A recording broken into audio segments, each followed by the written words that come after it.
સ્વાગત છે મિત્રો તમારું આજે વિડીયોમાં। તો મલ્હાર ઠાકરની નવી ગુજરાતી ફિલ્મ આવી રહી છે જેનું નામ છે ફાફડા જલેબી અને આ ફિલ્મમાં આપણને મલ્હાર ઠાકરની સાથે પૂજા જોશી જોવા મળવાના છે અને આ ફિલ્મનું નવું પોસ્ટર છે રિલીઝ કરી દેવામાં આવ્યું છે અને આ પોસ્ટર રિલીઝ કરતાની સાથે આ ફિલ્મની આપણને રિલીઝ ડેટ પણ જણાવી દેવામાં આવી છે। તો આ ફિલ્મ 6 નવેમ્બર 2026 દિવાળીના તહેવારમાં આપણને આ ફિલ્મ જોવા મળવાની છે। હા મિત્રો, 6 નવેમ્બર 2026 દિવાળીના તહેવારમાં આ ફિલ્મ સિનેમાઘરોમાં આપણને જોવા મળવાની છે। તો આ ફિલ્મને જોવાનું ભૂલતા નહીં, કેમ કે આ ફિલ્મ એક કોમેડીથી ભરપૂર અને નવી કહાની સાથે આ ફિલ્મ આપણને જોવા મળવાની છે અને આ ફિલ્મમાં આપણને ઘણા બધા કલાકારો જોવા મળવાના છે, જેમ કે મલ્હાર ઠાકર, પૂજા જોશી, અભિનય બનકર, પરીક્ષિત માલ્યા, હિના જયકિશન, મેઘા અને જિગ્નેશ મોદી વગેરે ઘણા બધા ગુજરાતી કલાકારો આ ફિલ્મમાં આપણને જોવા મળવાના છે અને આ ફિલ્મને ડાયરેક્ટ કરી રહ્યા છે હુન ઇકબાલ અને બ્રહ્મ અને આ ફિલ્મના પ્રોડ્યુસર છે પાલવ પારીખ અને ફાલ્ગુની પટેલ।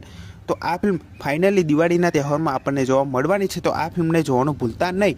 આ ફિલ્મ રિલીઝ થાય એના પહેલાં આપણને મલ્હાર ઠાકર અને પૂજા જોશીની બીજી એક ગુજરાતી ફિલ્મ જોવા મળવાની છે જેનું નામ છે ચટણી। હા મિત્રો, ચટણી ગુજરાતી ફિલ્મ 18 સપ્ટેમ્બરથી સિનેમાઘરોમાં આપણને જોવા મળવાની છે અને આ ફિલ્મમાં પણ મલ્હાર ઠાકર અને પૂજા જોશી આપણને જોવા મળવાના છે અને આ ફિલ્મને ડાયરેક્ટ કરી રહ્યા છે સંદીપ પટેલ, જેમણે લવની ભવાઈ, લગન લાગી રે વગેરે ઘણી બધી ગુજરાતી ફિલ્મો બનાવી છે।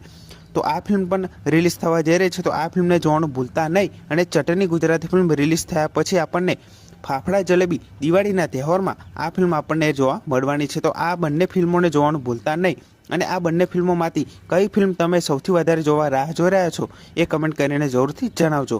બાકી બીજી કોઈ અપડેટ આવશે તો જરૂરથી તમને હું આ ચેનલ પર જણાવી દઈશ। તો આ વિડીયો ગમ્યો હોય તો વિડીયોને જરૂરથી લાઇક કરી દેજો, ચેનલ પર નવા હોય તો ચેનલને જરૂરથી સબસ્ક્રાઈબ કરી દેજો। તો ફરી મળીએ નવા વિડીયોમાં।